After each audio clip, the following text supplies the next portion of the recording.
and thank you very much for joining us today. Greetings from a blustery and cold and rainy Chicago, and I hear things are even worse in Istanbul if you're joining us from there. My name is İpek Yosmoğlu. I teach Ottoman history here at Northwestern, and I am also the director of the Keman Modern Turkish Studies program. And today we are going to be talking about the ongoing crisis, the invasion of Ukraine from a different perspective, maybe a perspective that you don't get to hear about that much from the south, from Turkey's angle. And some of you also, I'm sure, know that Turkey has been trying to mediate, trying to be one of the countries stepping in and mediate between Ukraine and Russia. And recently, the two ministers of foreign affairs of Ukraine and Russia, Kuleba and Lavrov, met in Antalya. Unfortunately, it didn't, like others, lead to a resolution. And also Turkey controls I'm stating some of the obvious here, the straits that connects the Mediterranean to the Black Sea. And when I was there in February, I could see the Bosphorus, and the traffic was heavy. Let us put it this way. It was like a school of mackerel going through. So there is the Monroe Convention, which has somewhat, murky clauses that gives control to Turkey of the straits, and Turkey has recently closed it off to warships. I think you'll also agree that Turkey is in a bit of a hard place now, and Erdogan is, of course, trying to leverage the situation. Trying to assert Turkey's role as a major geopolitical power, and also trying to, make nice with NATO after kind of going off the rails for a while and straining relations with NATO almost to a breaking point. And perhaps this is not that obvious, but these tripartite relations between Ukraine, Russia, and Turkey goes way back, centuries back. And, Ukraine was that liminal zone between the two empires. And Crimea, 2014, you'll remember the invasion of Crimea, which turned out to be a trial run for the current invasion. It was first annexed by Russia in 1774, 1783, for sure. It used to be an Ottoman territory. So the first invasion of Crimea by the Russians, we can say, happened during Ottoman times. But, I'm going to stop here for all these reasons and more. We thought as the Keman program, it would be good to have a panel discussion from a, like I said, point of view of Turkey, but of course, we're going to pull in other perspectives as well. And we have an extremely qualified panel here.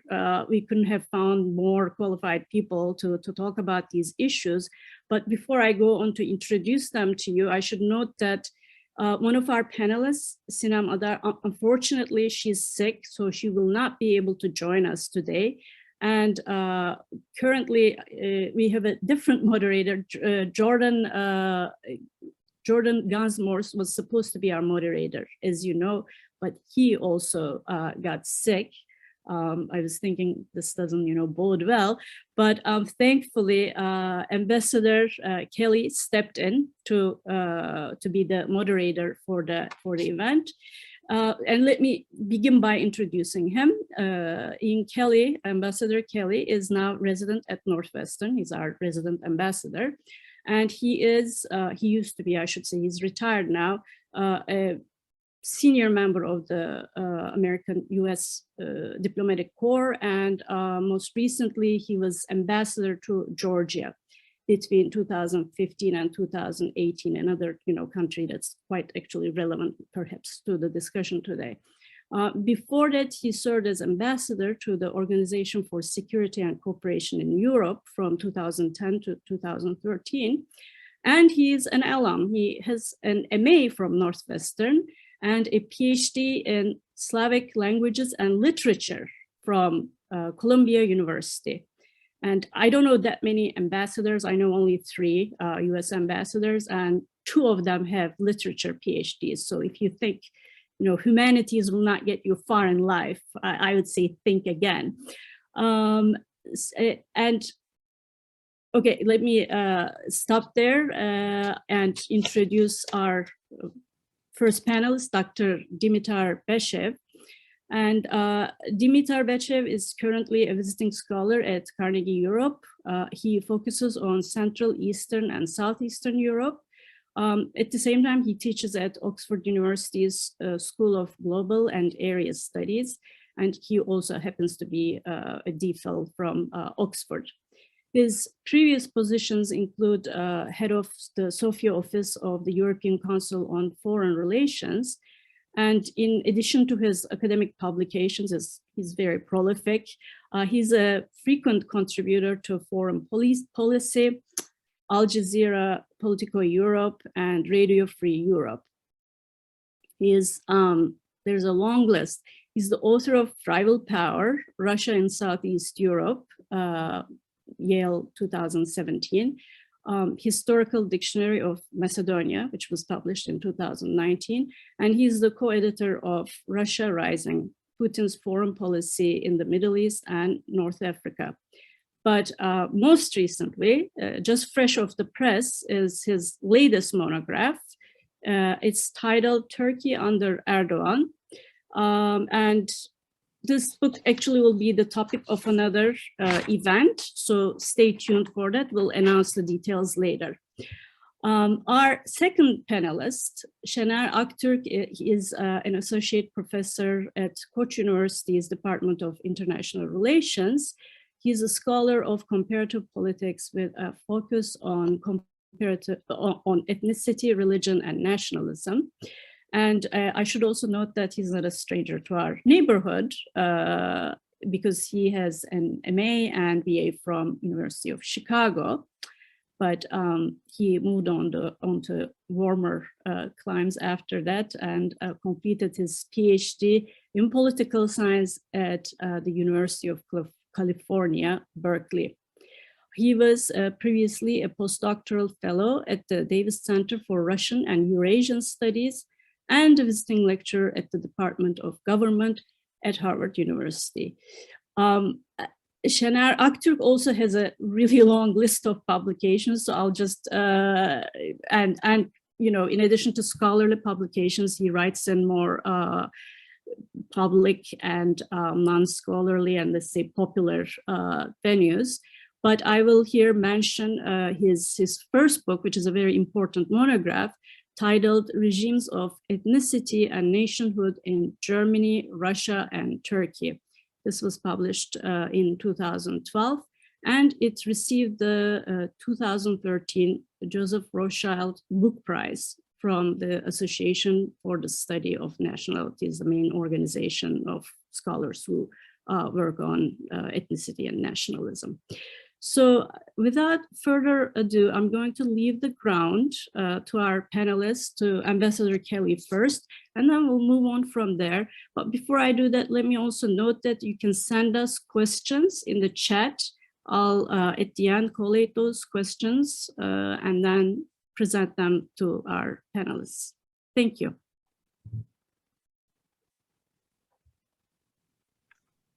Well, thank you, Ipek. It's a real pleasure to join you all, and this is indeed a very complicated time, and it's really important, I think, for scholars to gather and look at this crisis from a number of perspectives, and of course, we're going to be taking it from the perspective of the South, from Turkey.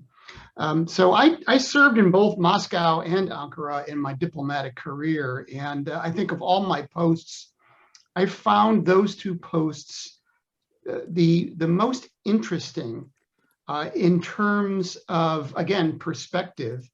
They're the only two countries that are in both Europe and Asia, and I just found that absolutely fascinating how they straddled those two different continents and two different civilizations. I think that recently President Erdogan has done another straddling act, or maybe better call it a balancing act, really trying to maintain good relations with both Moscow and Kyiv and play the role of a mediator. Of course, last week, Turkey hosted the most senior meeting of Russian and Ukrainian officials in many months, the two ministers in Antalya. And Erdogan has played kind of a balancing role in being leaning one way towards Ukraine, but on the other hand, not leaning too far against Russia. Of course, Russia hasn't imposed the kinds of sanctions that the US and the West have, hasn't closed its airspace, which I guess is an important factor if you're going to play a diplomatic mediation role. But as I say, it has clearly leaned towards Ukraine for historic reasons that IPEC touched upon. It also firmly condemned the invasion of Ukraine, closed the straits to non-Black Sea fleet Russian warships, and probably most famously, at least for the Ukrainians themselves, has provided one of the most emblematic weapons of the war, the famous drone Bayraktar, which has, I think, really gone a long way to help Ukraine resist Russian armor. So what I'd like to do, I am not an expert on Turkey, I'm more of an expert on Russia. I'm really pleased to have Dimitar and Şener with us today. I want to ask a similar question to both of you. I'll start with Dimitar. Can you talk about what Russia expects from Turkey? How open is Russia to Turkey, which of course is a member of NATO, which is Russia's public enemy number one? Can Turkey really play this kind of mediating role? Go ahead, Dimitar. Well, thanks a lot, and thanks to Cayman Center for hosting this very timely discussion. Looking forward to what Şener, whom I read over the years, has to say on the matter. But here's my 5 kurush on the Russian perspective. Basically, Russia can accommodate quite a bit of the Turkish balancing act. It knows that Turkey is part of NATO, has a special relationship with Ukraine. For many years, it tolerated the military-industrial cooperation between the two. When I wrote my first paper on the matter in 2018, it was a non-subject. Nobody in Russia was making any fuss about Kiev and Ankara doing business together in the military-industrial field. But there are certain limits, which I think everyone knows. Of course, rhetorically, he's very supportive. He has sent, in likelihood, military assistance, but he was very careful to frame it as a private company delivering the second batch of Bayraktars. More importantly, and more to the point, Turkey is very unlikely to join the Western sanctions on Russia. Indeed, Turkey has become a conduit for Russia. Istanbul airport these days is one place that Russian Federation citizens can fly to. Just to give you an anecdotal example, my parents have a country house in Bulgaria, and their neighbors are Russian. So they virtually caught one of the last flights coming from Russia, went to Istanbul in order to leave Russia. So yeah, I mean, Turkey will push the limits. There is a gray zone how much it can balance against Russia, but it will be a form of soft balancing, as in peace, and it won't go 100%. And Russia knows that in 2015, 2016, the crisis was a formative period because Moscow learned how to condition Turkey's behavior with punitive measures coming short of using military force and therefore invoking NATO's Article 5. You had trade embargoes, you have an information campaign, you had strikes against Turkish proxies in Syria. And now if you talk to lots of Turks, they are aware that Russia can unleash the refugee flow from Idlib into Turkey, which for Erdogan will be bad news. So there are lots of levers Russia can bring to bear, and of course not to forget the economic fallout. If Russia wants to play hardball, it could make life miserable for Erdogan, who is facing re-election and at this point is suffering in the polls. I mean, there's a huge resentment brewing in Turkish society vis-a-vis the AKP and him personally for mismanaging the economy. So Russia will probably benefit. But going back to the second part of your question, and I'll stop there about mediation. I tend to be skeptical at this stage. Why? Because Russia, I think, maybe it's speculative, but I think they can still gain some ground in Ukraine. They're not ready to engage in good faith in negotiations. And this is what the French Foreign Minister Le Drian said, that Russia is faking it. They can put more pressure on Zelensky by bombarding Kharkiv and Mariupol and threatening Kiev to extract more concessions. But equally, I think Ukrainians feel that time is working in their favor. The more Russia gets bogged down, the better deal they'll get in the ongoing negotiations. So as long as this is the case, and we are at the beginning of a protracted military conflict rather than at the end, Turkish services will be welcomed by both parties, but I don't think they'll actually engage in the true meaning of the word in them. Maybe later on, and this is not to poo-poo what Erdogan is doing. I mean, he's doing a service trying to de-escalate the situation. If there is a strategic stalemate and both the Ukrainians and the Russians calculate there is nothing to be gained and there is no victory in sight, which I think longer term is the case. I mean, this is a war with no winners. But if they sit down and there is a greater space for compromise, then Turkey can definitely play a role and stands to benefit. I can foresee, and maybe I'm just too rosy-eyed about the future, but think about reconstruction in Ukraine, paid by the EU. Who will be the construction companies to come there? I'm sure the Russians would want to bring the old Chinese contractor, but Turkey is probably the best placed one to win the peace there. But it's a conversation too far, of course.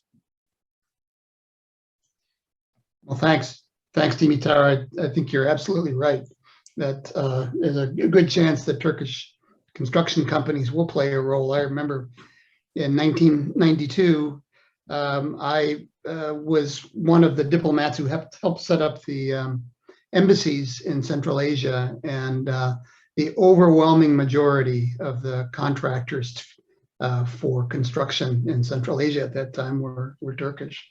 So thank you for that perspective, Dimitar.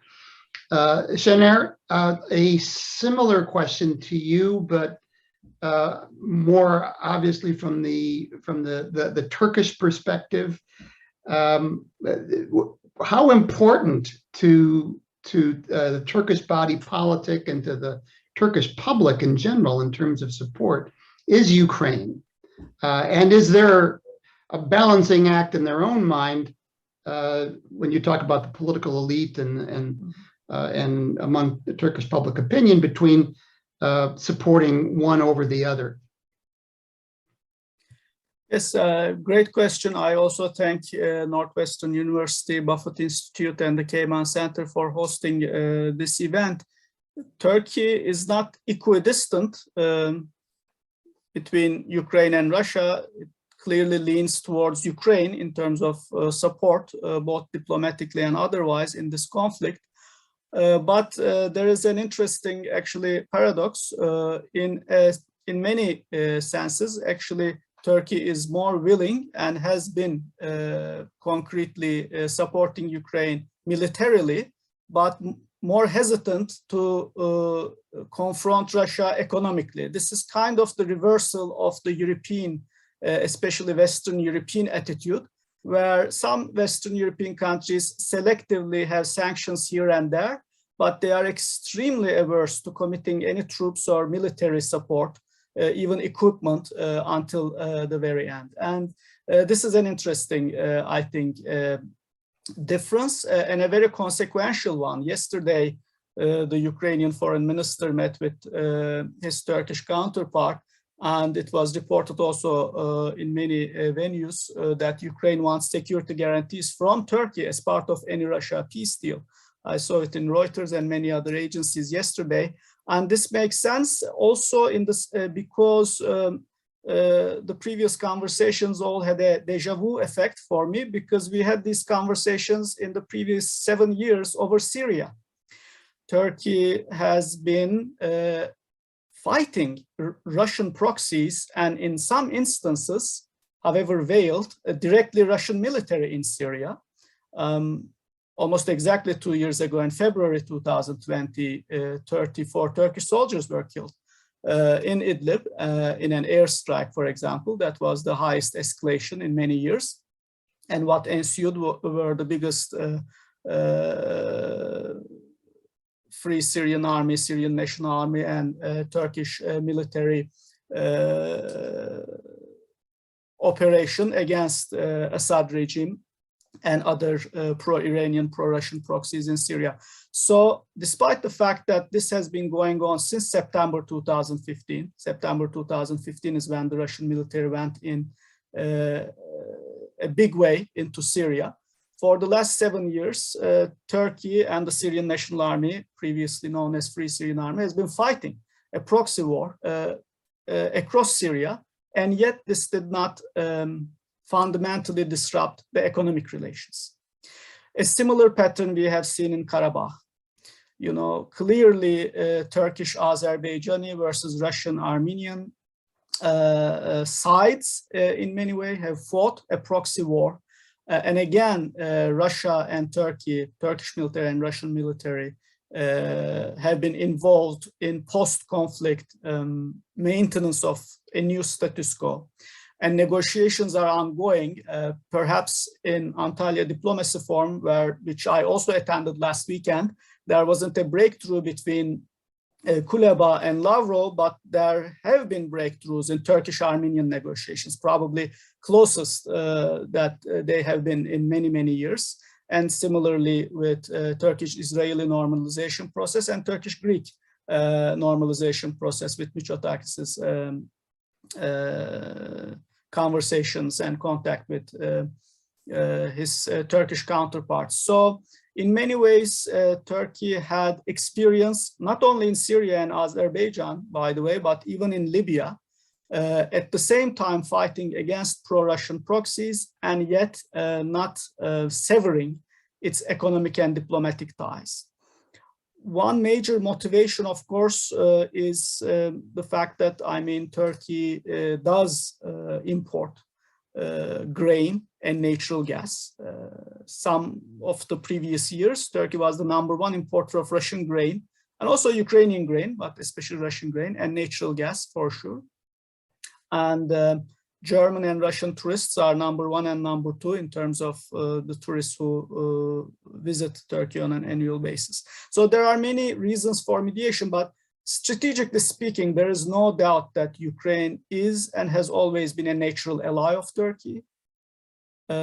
Any country that stands between Russia and Turkey is a natural ally of Turkey. I've written as much when I wrote on Turkey's grand strategy, especially about Georgia, which Mr. Ambassador has mentioned as the post that he served. Georgia is absolutely critical for Turkish national security, and that's why the Russian invasion of South Ossetia in August 2008, bombing of Tbilisi, Marneuli airport, all of these were a very, very negative turning point, because seeing the Russian military south of the Caucasus Mountain I mean, it could bring back the threat of the previous 300 years, right? I mean, between 1700s and 1991, Russian Empire, Soviet Union, and after that Soviet Union, both have been the #1 security threat for Turkey for almost 300 years.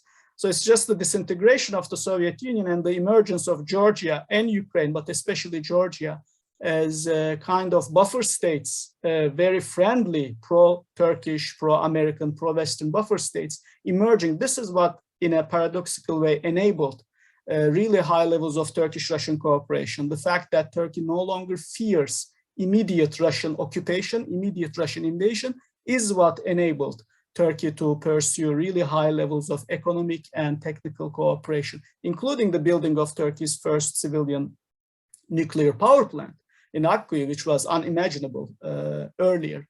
But all of this being said, this pattern of Russian invasions in Georgia to Turkey's east, in Syria to Turkey's south, where Turkey shot down a Russian fighter jet Su-24 in November 2015, as you know, and then now to Turkey's north in Crimea and further along the Black Sea coast, it kind of recreates the security dilemma of the Cold War era. Almost, I say kind of and almost, because still Russia does not border Turkey, but it's close, and all of these military conflicts are threatening. I'll conclude with just one comment. I mean, this war, of course, is critical, the Russian invasion, but equally important, perhaps even more critical, was the Russian invasion, annexation, occupation and annexation of Crimea in 2014, because that event alone made Russia the hegemon in the Black Sea again, as it was before the disintegration of the Soviet Union. I sometimes say that Crimea is to Black Sea what Cyprus is to Eastern Mediterranean, and full control of Crimea by the Russian military, navy, air force poses an immediate threat to all the littoral states of the Black Sea, Turkey, Bulgaria, Romania. So 2014 was already the negative turning point. What could be even worse now is the occupation of the remainder of Ukrainian Black Sea coast, and of course, most importantly, Odessa, the major Ukrainian port in the Black Sea, which is the lifeline between Istanbul, Turkey, and Ukraine.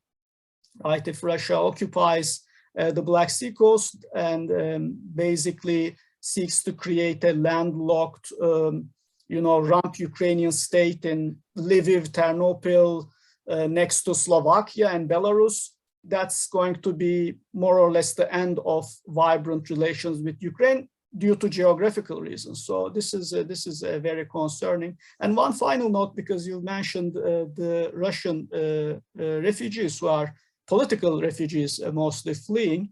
It really reminds me of what happened immediately after the Bolshevik Revolution.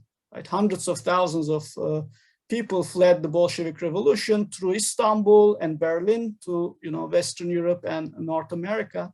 So right now, again, we have, of course, not at the levels of the Bolshevik Revolution yet, but one estimate I saw, I think it was by Konstantin Sonin of University of Chicago, was quoted in a news story that at least 200,000, mostly upper middle class, educated, Russians have fled, at least 200,000, and in a country of 130 million people, this is a huge number in such a short period of time. So this is also an important dimension of the current humanitarian crisis as it impacts Turkey as well.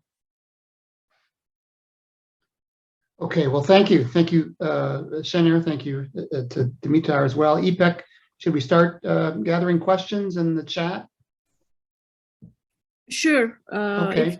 The participants can start sending their questions now. Okay. And so while we gather questions, I'd like to pick up and ask the panelists to expand a little bit about this last point that Şener made about the Black Sea, how Russia has picked off large swaths of the Black Sea since 2008, Abkhazia, and then 2014, Crimea. I think Dimitar is right that it's very likely that we'll have a stalemate, which would mean a longer term occupation the northern Black Sea coast than I think anybody is comfortable with, including, of course, a new port on the Black Sea and the tragic city of Mariupol, and of course the Sea of Azov will become a Russian lake.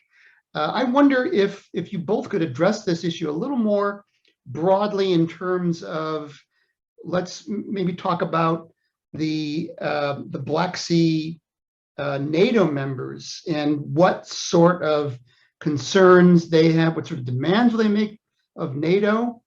This is Bulgaria and Romania, Greece. And Şener, if you could talk about how people are thinking about this possible future in Turkey as well. Shall I pick it up? Yeah. Yes. On the Bulgarian and Romanian piece, these are two very different countries when it comes to their responses to Russia. Romania is your paradigmatic Russia-fearing East European nation for historical reasons. I mean, the 19th century was a bruising experience for the Romanians. So the mindset, the political establishment in Bucharest across the spectrum does not differ that much from what you'd hear in Warsaw or Tallinn. As a result, there is a broad-based consensus that NATO has to beef up its operation. In Romania, that's happening with this French contingent in place. So back in 2015, when NATO was calibrating its policy response to Russia, what you had in Southeast Europe was different from the Baltics and Poland.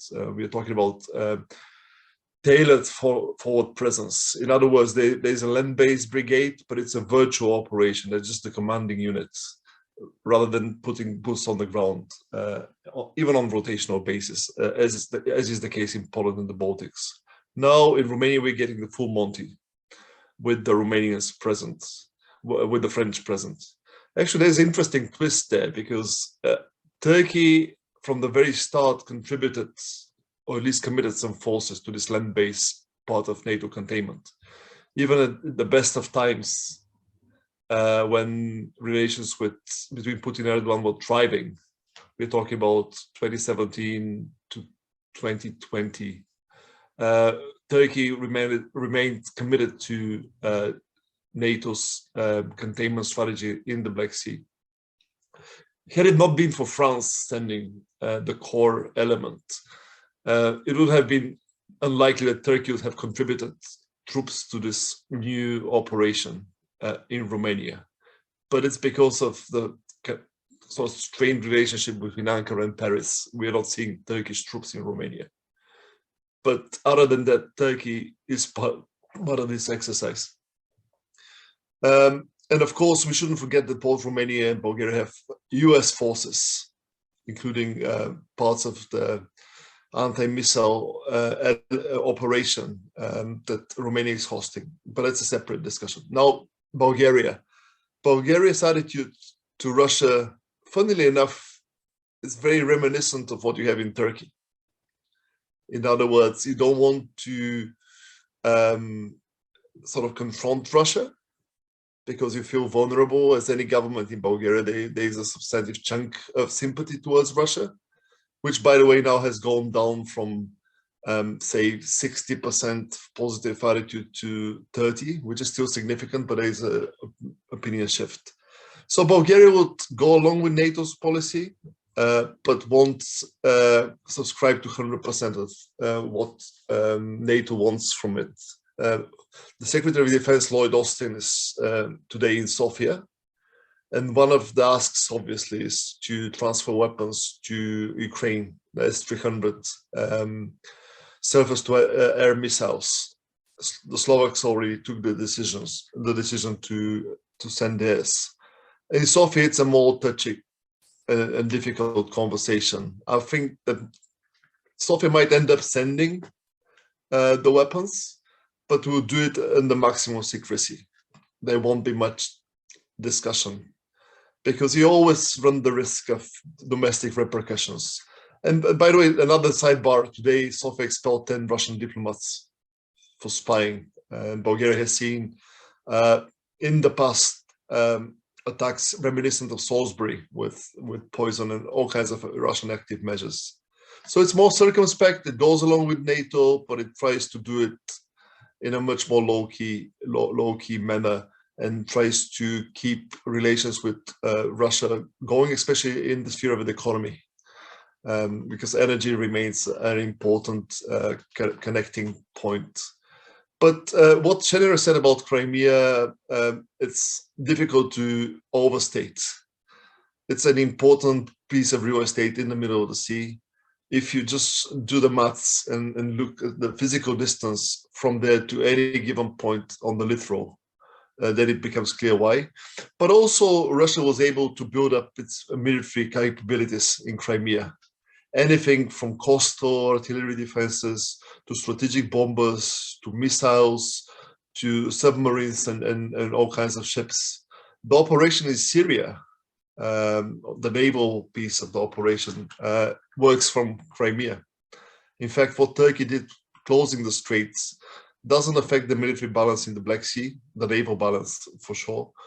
But it has this added benefit for Turkey that now it's difficult for the Black Sea Fleet to go to Syria to operate the Syria, whatever the supply line that's been so critical to the effort, the Sevastopol to Tartus line.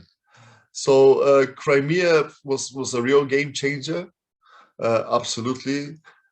Turkey had a interesting balancing act there, because I think they were concerned about the takeover. They're very vocal at any given point about the annexation, giving recognition to the Crimean Tatar leadership, which got exiled to Kiev. But at the same time, and maybe Şener will correct me there, I think there was expectation on the ethnic minority piece that by talking to Putin behind the scenes, you could secure at least more favorable treatment of Tatars. I'm not sure that Moscow heeded the advice, that it gave any concessions to Turkey, because if you look at the repressions against the Crimean Tatars, they're quite harsh, even maybe not reminiscent of the expulsion in the aftermath of the Second World War, but quite significant in terms of arrests, harassment, and so on and so forth. By the way, when Russia expanded into the littoral, taking cities beyond Crimea, there were arrests of Crimean Tatar activists. So I'm sure it doesn't go down well in Ankara, especially now that we have AKP ruling in coalition with the Nationalist Action Party, which prioritizes those Turkic groups. So yeah, I mean, that's a very convoluted way to answer your question, but there's a lot of unease in the Black Sea, because Russia is there geographically. It has, despite what we see about its military performance, it does possess some advanced weapon systems, for example, precision guided missiles. You could strike any target in the Black Sea littoral and beyond. And if Russia gets Odessa, that's a game changer as well. It will be right next to NATO. It will be right next to territories. In Odessa, almost you have 200,000 Bulgarians living, amongst other communities. Russia will be, in effect, a Balkan state, which it hasn't been for a long time, if Odessa gets there. So it opens lots of conversations, and that's serious business. I think that this is very highly likely that we will get there, given the rate of advancement in the south. It won't be a cakewalk, because there'll be a insurgency even in the littoral, judging by how Kherson welcomed, in quotation marks, the Russian forces. Now you're talking about a city which never sold a Maidan.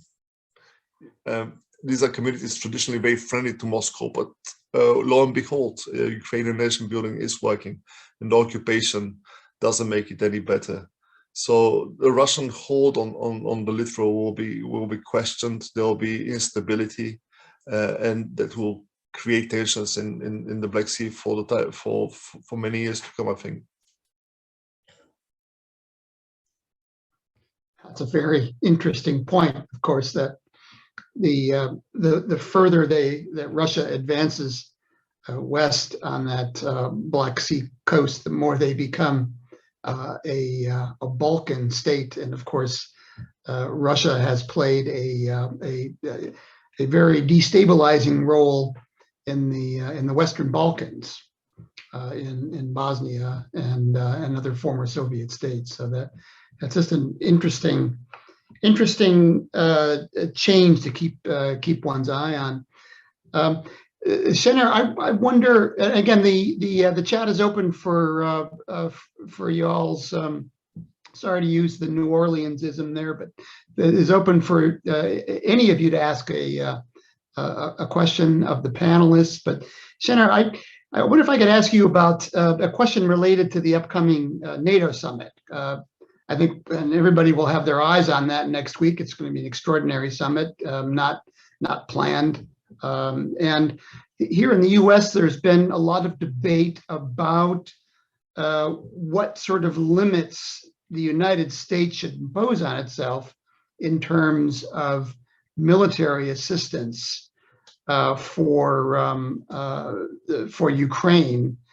And I think that one of the top agenda items for the NATO summit will be exactly that. You know, how far should NATO go in terms of supporting Ukraine militarily?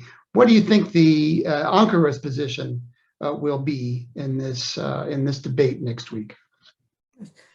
I think, again, judging on precedents, I think if there is, or there's a planned joint NATO action, Turkey is almost certainly to join such a joint action. I have little doubt that anything else could happen, and that would have been the case for sure on the Syrian front for many years. In fact, that's what Turkey has pushed for, some kind of multilateral intervention, especially after the chemical attack of 2013. The infamous red line was crossed, and then United States and France and UK backed down on the intervention that was supposed to follow. So on the Ukrainian front too, I think if there is a NATO action, as in former Yugoslavia, elsewhere, Turkey is most likely to join. In fact, I would go further and say that even if there was a subgroup within NATO, such as the United Kingdom, United States,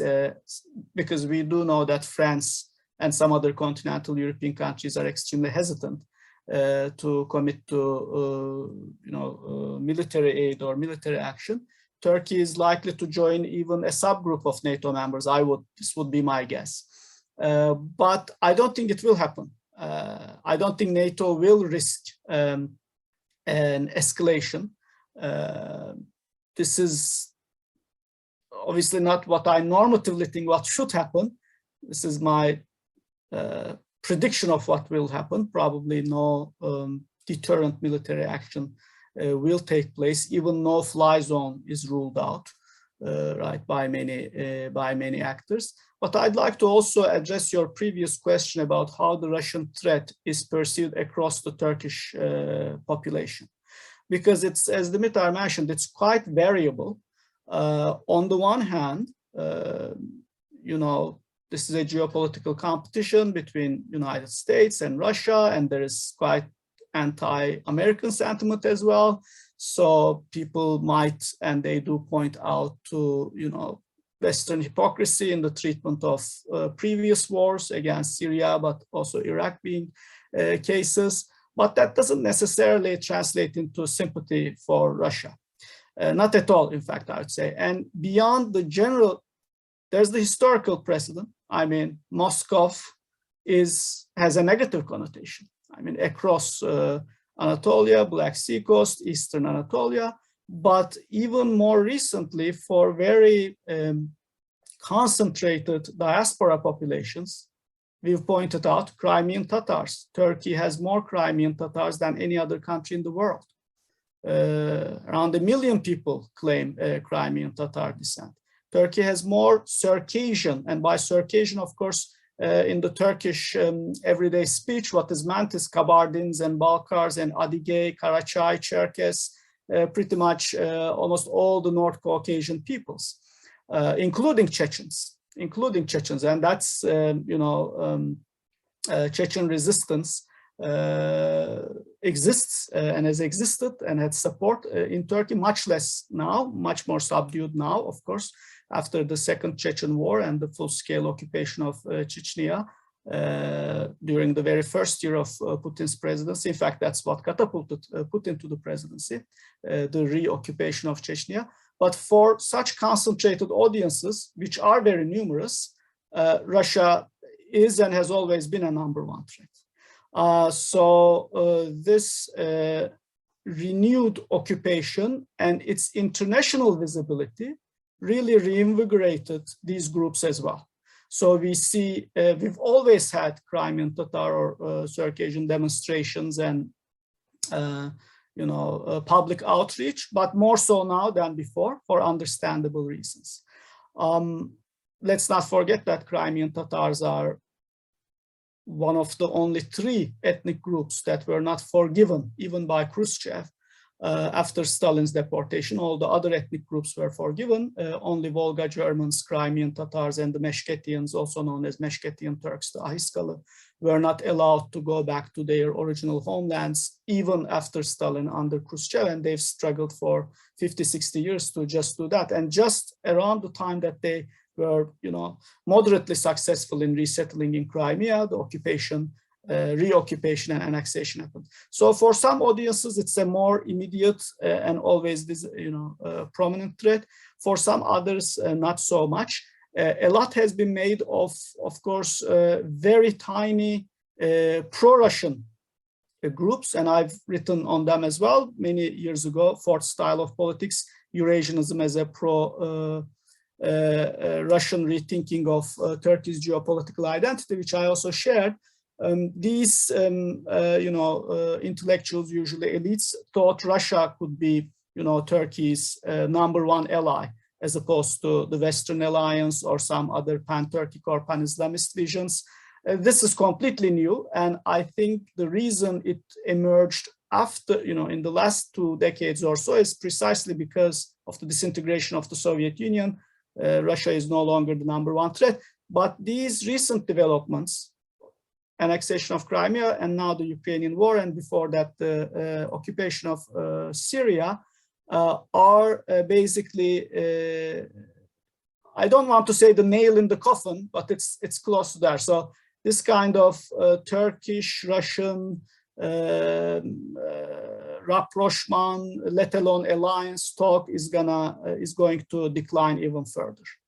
I mean, this event, as it did for many Eastern European and Western European members of NATO, actually solidified Turkey's position in the Western alliance. So it made Turkey reaffirm its commitment to NATO and to mend its relations.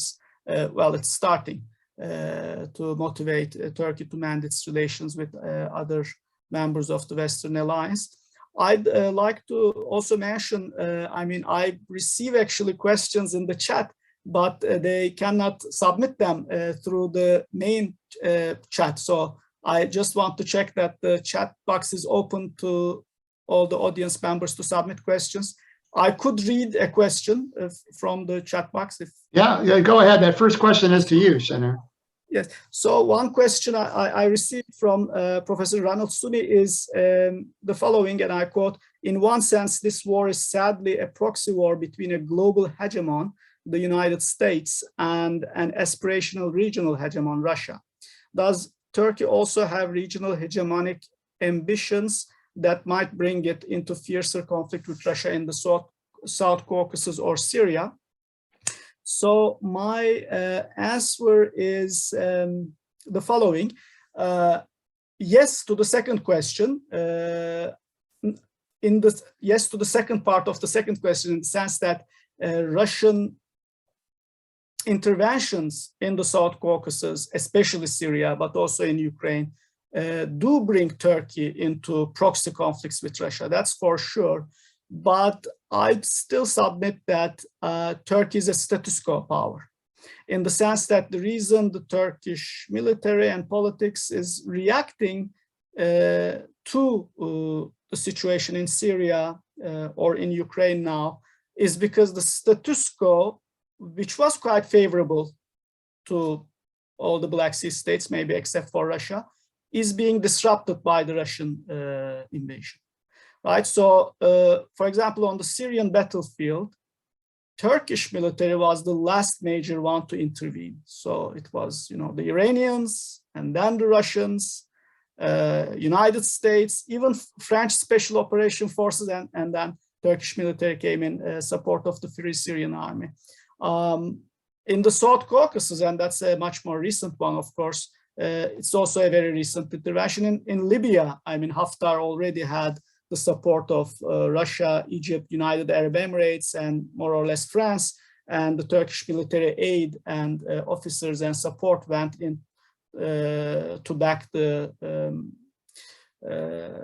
UN-recognized government in Tripoli, the government of national accord, but that came only after. So what I'm saying is that in all of these areas, Turkey is actually chronologically, but also causally reacting rather than proactively intervening. So in each of these fields, first there was a Russian, or in some others, other international actor militarily intervening, and only at a much later stage did Turkey go in support of a proxy force. And that's, of course, what's going to happen if it happens in Ukraine, more accurately in Western Ukraine, because there is already an ongoing and expanding Russian occupation. And I agree with Dimitar that it's too early to say that the Russian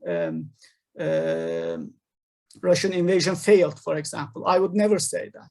And in fact, if the Syrian story tells us anything, these ceasefires are declared by Russia when the Russian military prepares, regroups, resupplies, and then another stage of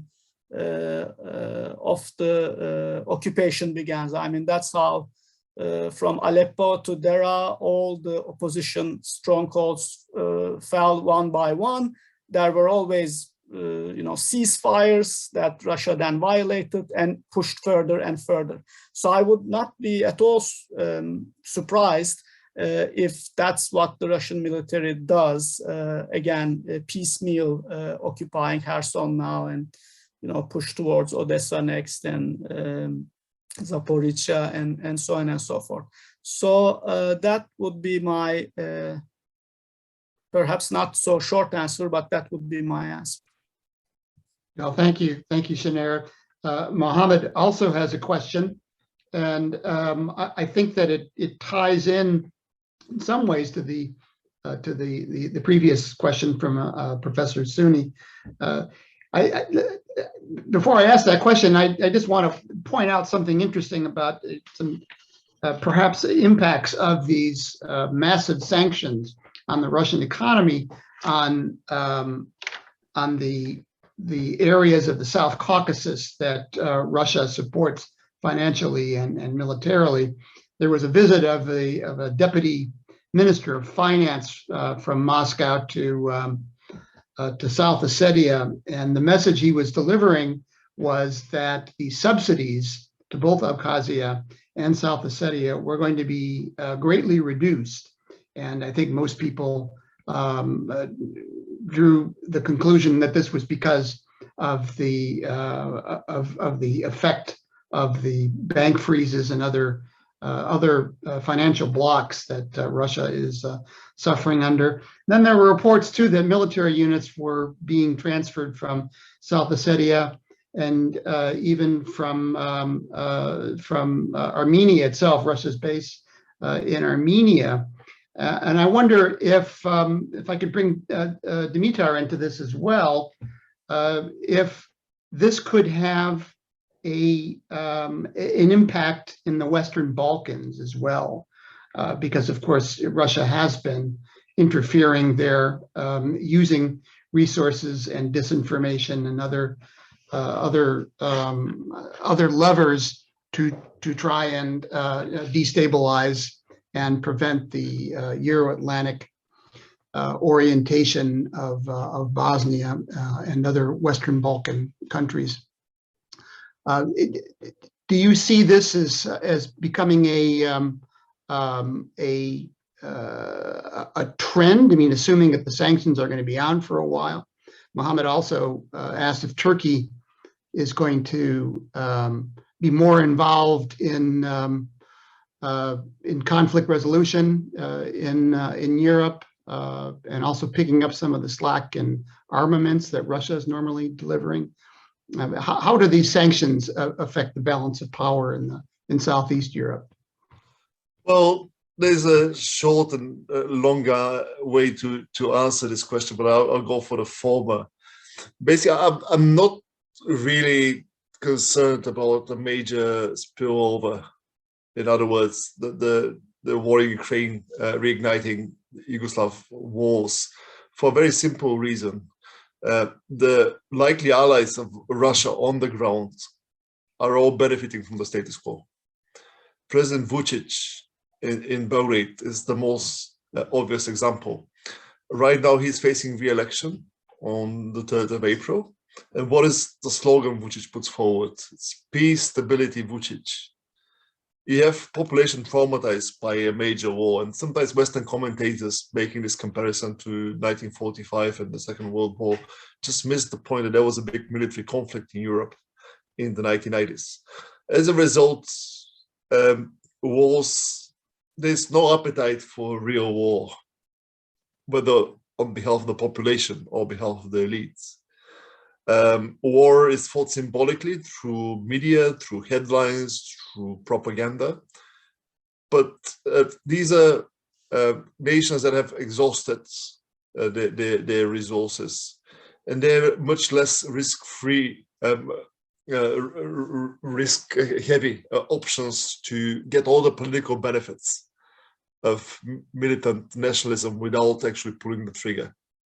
So Russia can fiddle at the margins and do stuff and disrupt and engage, but it has to be done up to a certain limit. So I don't expect that the cavalry will be coming to Bosnia and there'll be another theater of the war. I might be super naive, but that's my gut feeling. I have a new paper coming up in War of the Rocks, on the Rocks, so stay tuned. Maybe next week. This is much more. And it actually points to this other thing about the link between war and politics, which is an all-time classic. I see IPEC pose a question to me, if I take the privilege. What is the difference between Turkish invasion in northern Syria and Russia's invasion of Ukraine? There are many, many differences at the tactical, military technical level and so on and so forth. But let me highlight just one for the sake of argument. You can take normative issue with what Turkey did in North Syria vis-a-vis the Kurds. But one thing is for certain, Turkey had very clear political objectives to disrupt the Kurdish nationalist expansion. And it had the means and more or less achieved the goals. Russia's invasion in Ukraine rested on fundamentally flawed political assumptions. That there will be a significant number of Ukrainians welcoming the invasion, and the regime in Kiev, as it called it, the Nazi regime, quote unquote, or collapse the way the Afghan government, if you will, collapsed in the aftermath of American withdrawal. Nothing of the sort happened. And since the political premises and the political packaging of the campaign is so much problematic, whatever military resources Russia commits will eventually lead to a dead end. As somebody here in Britain said, it will be like Northern Ireland, except that Catholics and Protestants are united against London. That's what is going to happen. Turkey in North Syria had very limited objectives and had lots of parties willing to cooperate with it on the ground, including people from other ethnic communities unhappy about Kurdish nationalism, including Kurds, by the way, who will be aligned with Barzani's KDP. And that's how you build an empire. You need to have collaborators. That's actually how Russia managed to co-opt Ukraine in the 17th century, because somebody called Bogdan Khmelnytsky welcomed the Russians, invited them. Nobody's inviting the Russians, like even the Russophone communities. And Turkey operates under a different script, I think. If I may also briefly comment on this dimension, I mean, there are 3.5 million Syrians in Turkey, and almost as many in northwestern Syria, in the territories under Syrian National Army, formerly Free Syrian Army, and Turkish security forces control. So that is about 7 million Syrians. That's 1/4 of Syria's pre-war population. And those people deliberately fled to this region, and then some of them across the border to Turkey. So this number alone, I mean, 1 out of 4 Syrians in Turkey or right across from the border in northwestern Syria under Turkish protection, shows that there's quite a lot of popular support, let's say, for overthrowing the Assad regime in particular, and for what I would still call the Free Syrian Administration, Free Syrian Zone. And let's not forget that this was the position of not only Turkey, but United States, France, United Kingdom until around 2013, 2015 at least, the overthrow of Assad and the establishment of a Syrian opposition-led government. As for the Balkan spillover, I've received several questions in the chat box. I want to briefly also touch on the Crimean Tatar diaspora. But of course, the Balkan scenario, it would be terrible. And I'd like to share the optimistic prediction of Dimitar, and it is also reasonable that disrupting the status quo in Bosnia-Herzegovina would be terrible. So hopefully that won't happen. There were questions about how much the Crimean Tatar diaspora, Burcu Değirmen Disart asked, is there any available data on Crimean Tatars who fled to Turkey since Russia's invasion of Ukraine? I don't have such data. But her second question, can you also comment on whether the Tatar diaspora has any power to affect Turkish foreign policy? When Sergei Lavrov had the press conference last week at the Antalya Diplomacy Forum, right? I mean, one of the questions that obviously annoyed him the most, if you watch it, was the question from the Crimean Tatar journalists and activists there. So there is that dimension, but I don't think, of course, that Crimean Tatar factor is a decisive factor in any way in the design of Turkish foreign policy. But if we think about the soft power dimension of Turkey's foreign policy, and this applies to not just Crimean Tatars or Chechens or Syrians or Libyans, Turkey clearly, and that's a lot for a quote-unquote middle power, clearly tries to intervene wherever there is a Muslim, sometimes also Turkic, but in the case of Syria, a Muslim population that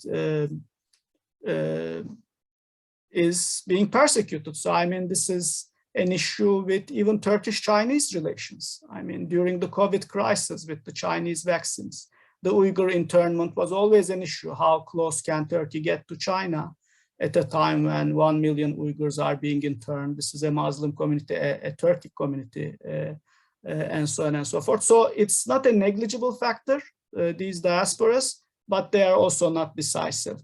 So I don't know if that actually answered either one of these two questions, but these are what came to my mind.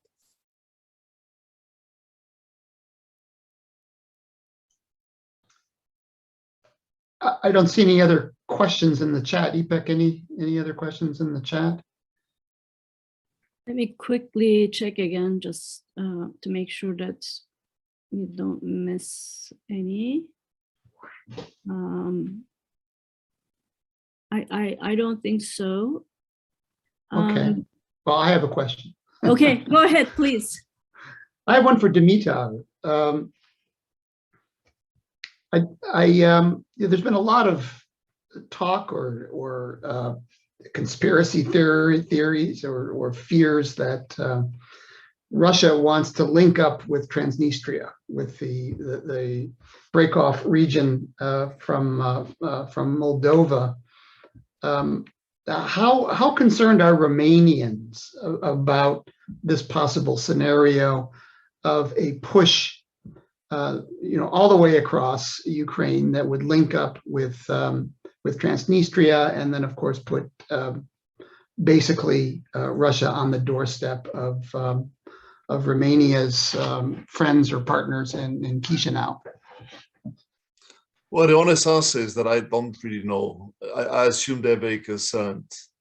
The only caveat there is that the game with Transnistria has been not geared to direct annexation, because at the end of the day, Transnistria gives Russia a lever in domestic politics in Moldova.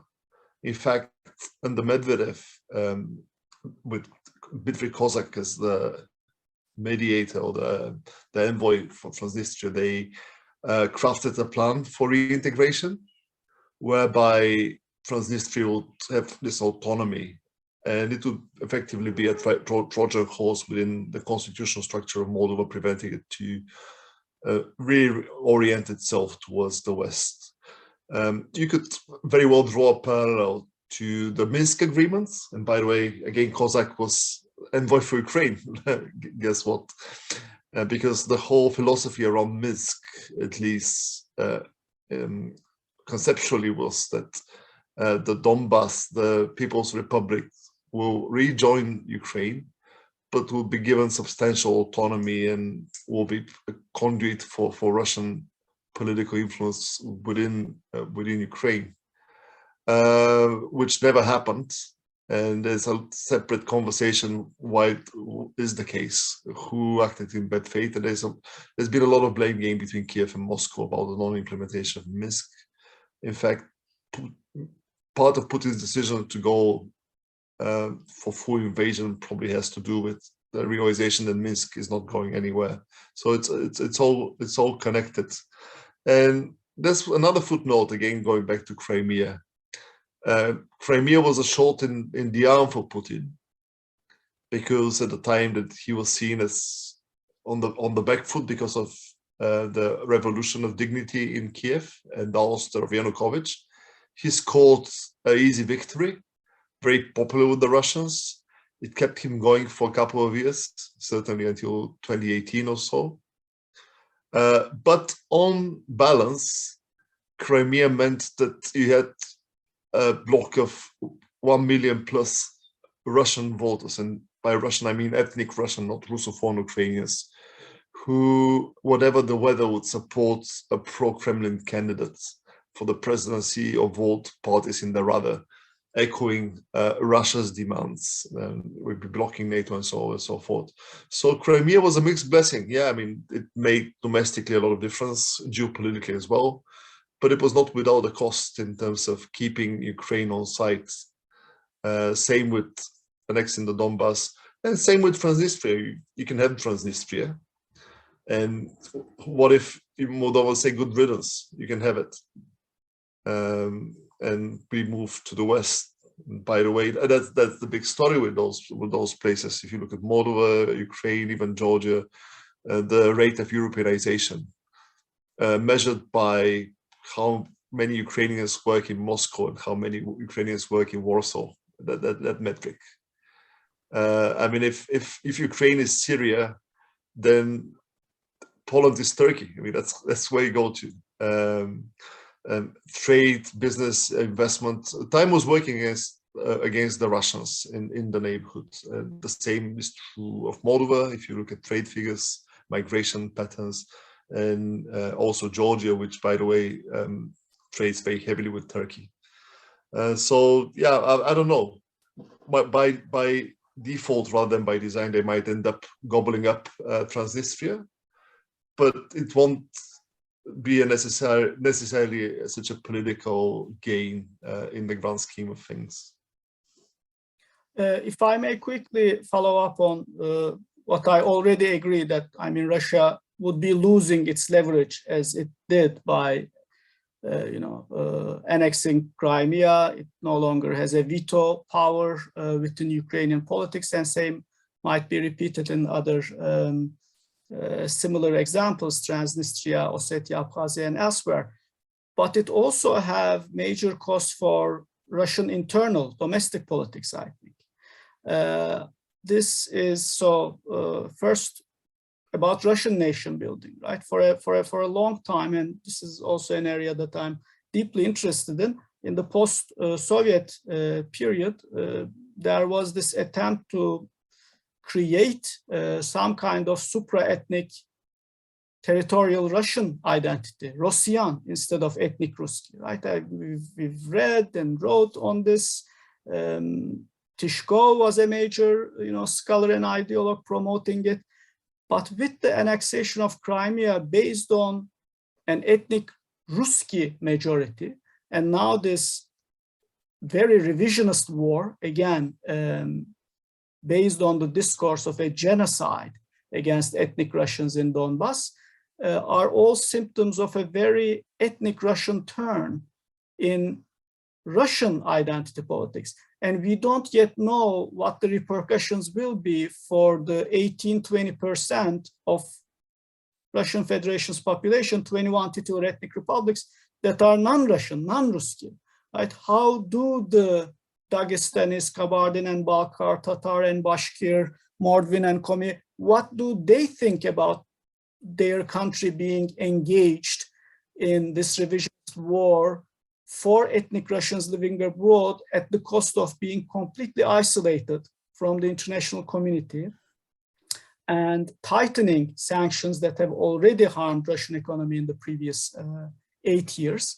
So we don't yet see that, and that's, I think, or at least I haven't seen, the consequences yet. But I think that's something to watch, how the Russian ethnic, ethno and ethno-religious identity is going to move. I mean, Russian Orthodox Church, the big break with the Tomos by the Patriarch Bartholomeus granting Tomos autocephalous status to the Ukrainian church was a major break. Some labeled it the biggest schism of Orthodoxy in the last century since the Bulgarian Exarchate's creation, right?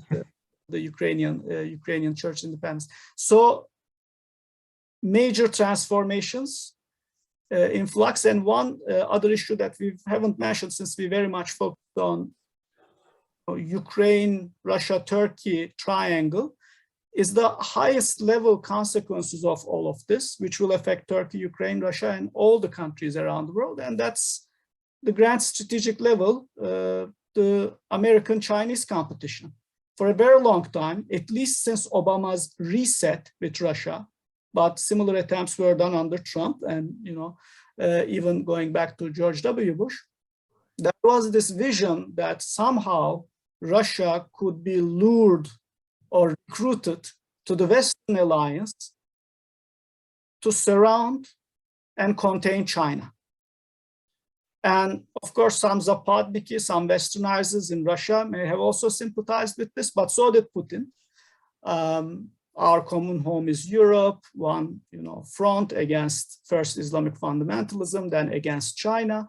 But I think with the invasion of Ukraine, this vision is no more. I mean, if anything, Russia will be more and more dependent on China, and definitely as a junior partner, as a secondary appendage.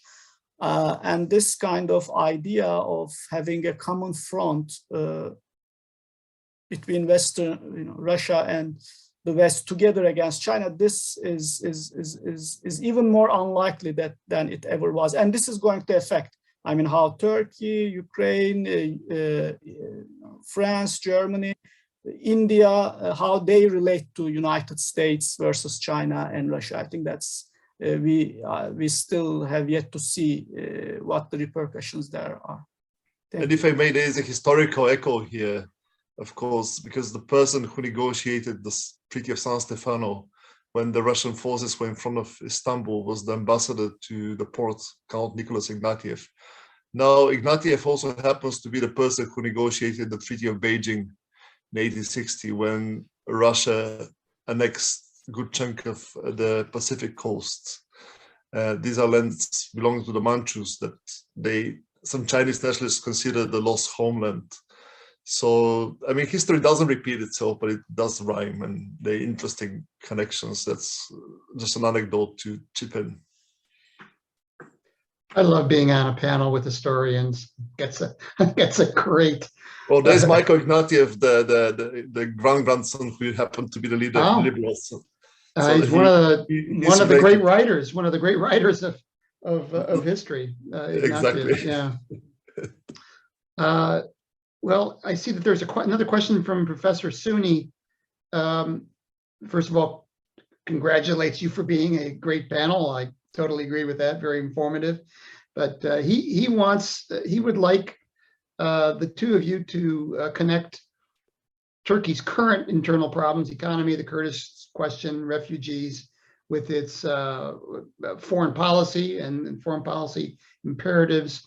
And more specifically, what does Erdogan stand to lose or to gain in the near term, with elections coming up next year, from the war in Ukraine?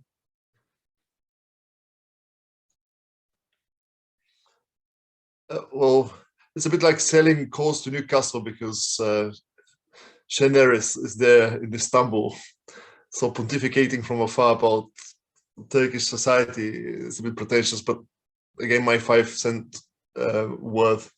I think the economic dimension is pretty important, because Turkey has seen major shrinkage of living standards, right?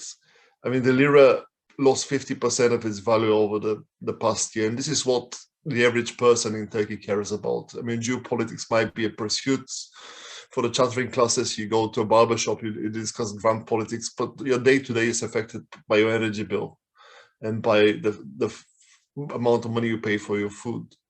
So Turkey was in a difficult position before, and the war doesn't make it any better. So I think this is the real linkage, how it can make Erdogan's life difficult. Now, a lot of people in Turkey have written off Erdogan. I'm a bit less sanguine, and that's one of the criticism I received vis-a-vis my book, the closing chapter, because I don't know, I mean, 1 year is a long time in politics. He can pull a rabbit from the hat. The opposition might not be as united in a couple of months' time. And also the margin, let's not fool ourselves, the margin by which opposition candidate wins against Erdogan might be negligible, which opens the possibility of repeat of the vote, election manipulation, and so on and so forth. The bottom line is that for somebody like Erdogan, there is no easy exit option. It's a bicycle theory. I mean, if your choice is to be in power or to go to exile or go to jail, you'd rather stay in power. And you pull all kinds of tricks and you campaign until the bitter end. And he has shown a lot of political mettle. That's a person who survived lots of challenges over his long political career.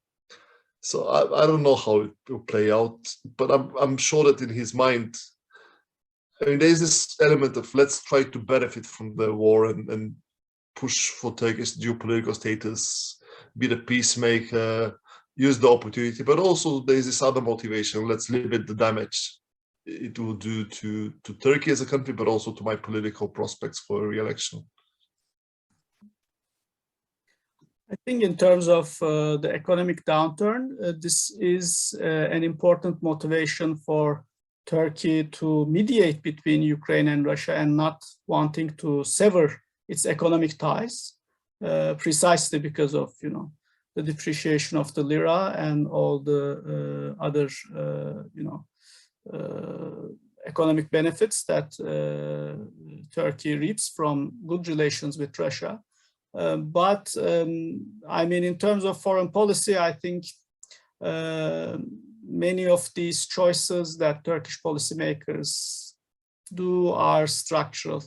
I don't think they would, I mean, for example, Turkey is pro-Ukraine or pro-Georgia and, you know, has a certain position on Libya. I don't think those positions are going to necessarily change, regardless of regardless of political leadership. In terms of domestic politics, it's, I mean, this guessing game and, you know, public opinion polls.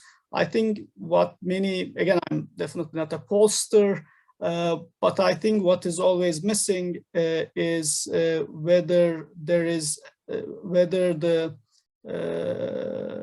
public sees any opposition candidate or party as a more credible actor in solving economic problems. Although there is, you know, general resentment, obviously, with the economic downturn, I didn't see polls indicating that any opposition leader or party is ranked more favorably than the government for solving the economic problems. So, because many other economic downturns in the past were also presented as predictors of, you know, major political change, but it didn't come to pass. So, in that sense, yeah. So I wouldn't also, you know, make a prediction that there'll be major political change in the next years.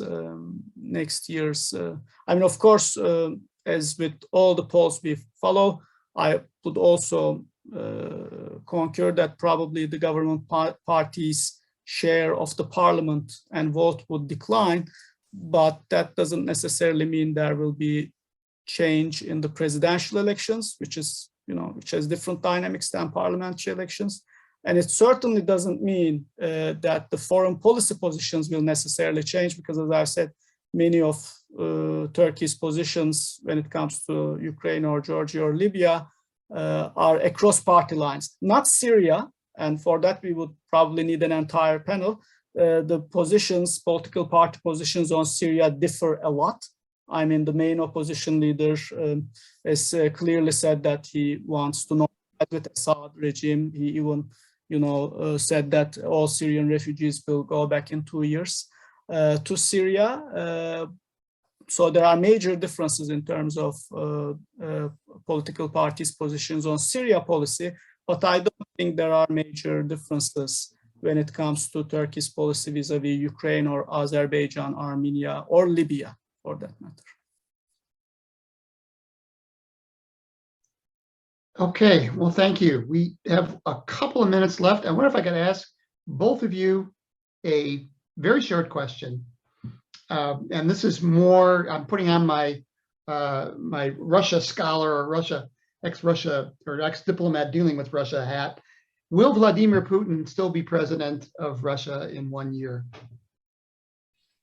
Well, that's my working assumption, because I don't see a scenario where he goes. I mean, of course, there are black swans, but people who study those things more systematically, basically the consensus in the literature, and Şener might correct me there, is that if you have a results-rich dictator, a military defeat is not the end of the road. Think Saddam Hussein after the first Gulf War.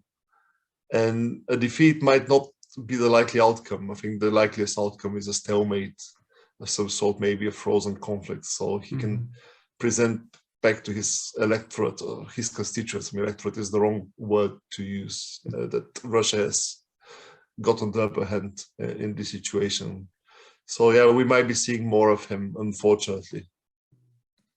I tend to agree with Dimitar. I mean, these Argentinian military defeat, collapse of the junta, and so on and so forth, all of these examples are based on leaders that rely on popular support and democratic electoral politics.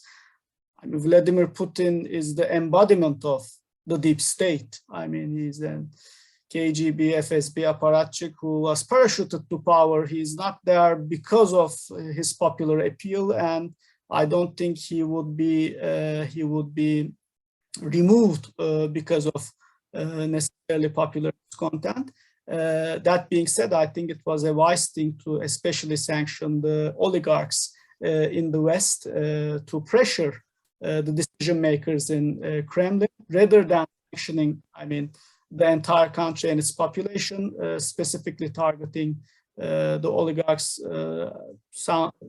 is a sound strategy. But that being said, I agree with Dimitar that I don't think it's likely that Putin will be removed due to these dynamics, which we would expect in a democratic society to lead to the removal of the leader. Yeah, just two figures there at the risk of sounding like a broken record. I mean, Putin is there for multiple reasons. One reason is that he's an arbiter, a guarantor for the elite writ large, not just the Siloviki, but everybody else. I mean, if he's replaced by another strongman, I mean, who will that be? Who is capable to command the trust of everybody else in this mafia style or corporate style arrangement? That technocrats will listen to him, oligarchs, the security service people. The risk is that in this personalistic system, once the boss is gone, everything falls apart as a house of cards, and nobody's assets are guaranteed anymore. Nobody's power will be guaranteed anymore. I mean, that's the theory, of course. Reality might play a trick on us, but I mean, Putin is buttressed by the collective of the elite, and the elites in plural. And therefore, it's difficult to plug this gap if he's to go for whatever reason. Of course, I was naive to think if I asked a simple question that it would be a simple answer. And I think that this is probably a subject for another panel. But let me thank you both for an extremely interesting panel. I took many notes, and I really do appreciate your taking an hour and a half of your day for really a absolutely fascinating discussion. So thank you. I want to thank the Buffett Institute, of course, and the Turkish program at the Buffett Institute, IPEC, Gina, Amy, and so thank you very much, and hope we can meet again in better times. Thank you. Bye-bye. Thank you.